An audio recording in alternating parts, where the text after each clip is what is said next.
ഞങ്ങൾ യാത്ര തുടരുകയാണ്.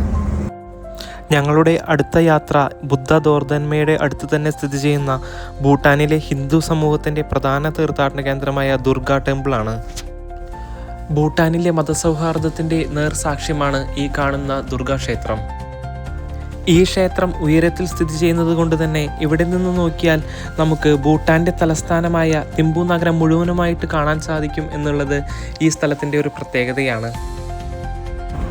ഞങ്ങളുടെ അടുത്ത ഡെസ്റ്റിനേഷൻ പോയിൻ്റാണ് ഭൂട്ടാനിലെ ഫോക്ലോർ ഹെറിറ്റേജ് മ്യൂസിയം. ഇവിടെ തന്നെയാണ് ഭൂട്ടാൻ്റെ നാഷണൽ ടെക്സ്റ്റൈൽ മ്യൂസിയവും സ്ഥിതി ചെയ്യുന്നത്. ഭൂട്ടാനിൽ പരമ്പരാഗതമായിട്ട് തറികളിൽ തുണി നെയ്യുന്നത് എങ്ങനെയാണ് എന്നതിൻ്റെ ലൈവ് ഡെമോൺസ്ട്രേഷനും നമുക്ക് ഇവിടെ കാണാൻ സാധിക്കും.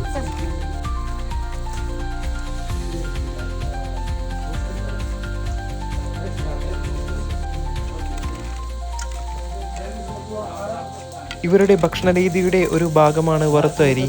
അത് ചട്ടിയിലിട്ട് വറുക്കുന്നതും ഒരു ലൈവ് പ്രദർശനത്തിൻ്റെ ഭാഗമാണ്.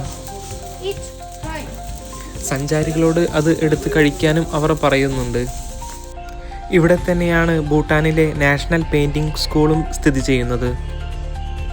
ഇവിടെ വിദ്യാർത്ഥികൾ വളരെ സൂക്ഷ്മമായിട്ട് ചിത്രങ്ങൾ വരയ്ക്കുന്നത് വരെ വിനോദസഞ്ചാരികളുടെ പ്രദർശനങ്ങളിൽ പെടുന്നതാണ്.